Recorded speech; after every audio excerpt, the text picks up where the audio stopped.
a.m. ng madaling araw ay nagbabiyahe na ako papuntang Macau Airport. Madilim pa, talagang inagahan ko lang para hindi tayo ma-hassle.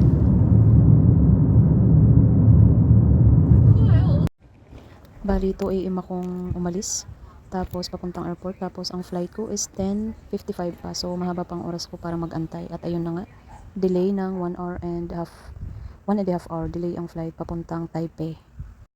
So ayan, pagkatapos ng 1.5 oras, ayan, salamat naman, on board na tayo. Paalis na at papunta na tayong Taipei, Taiwan Airport. Sobrang nakakapagod talaga magbiyahe. O ayan, haggard na ako dyan. They remind you, please follow the fastest details in those moments. 贵宾ご案内そしてモニターチャットと一番 Ang iingay ng mga chikwa. At finally, on board na tayo papuntang Taiwan. So ayan, after 2 hours sa himpapawid, ayan, at nakarating na din tayo, touchdown sa Taipei, Taiwan Airport.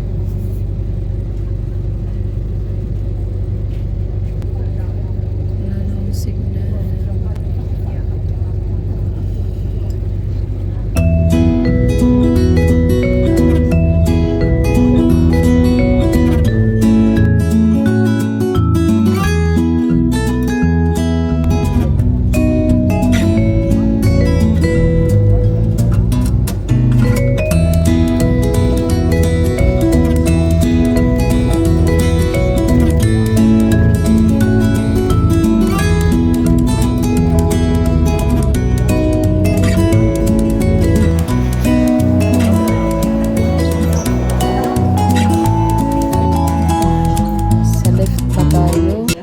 Sa right. Bukas pa ang flight ko, muna ako, libot-libot. Nakakalito ang nila, airport nila. Nakakalito. Dito maraming gate. Pagdating doon, ang magulo lang sa akin kasi wala pa akong gate sa ticket ko. Connecting flight, itong mahirap pag connecting flight.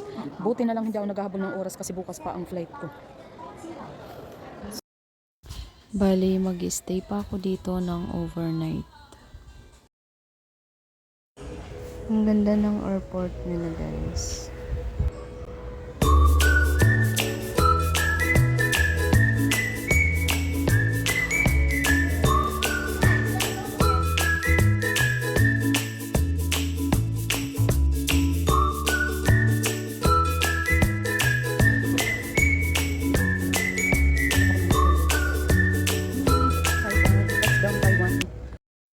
So, ayan, mag-i-stay pa ako dito ng hanggang bukas ng umaga.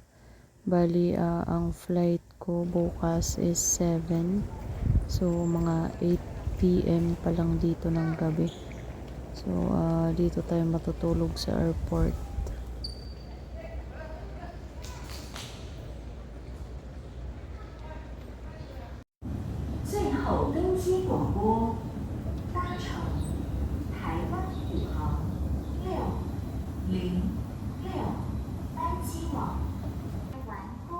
So ayan, nag-escalator na tayo guys dahil nakakapagod na talagang umikot. Nakikita nyo ba yung pinakadulo na yun?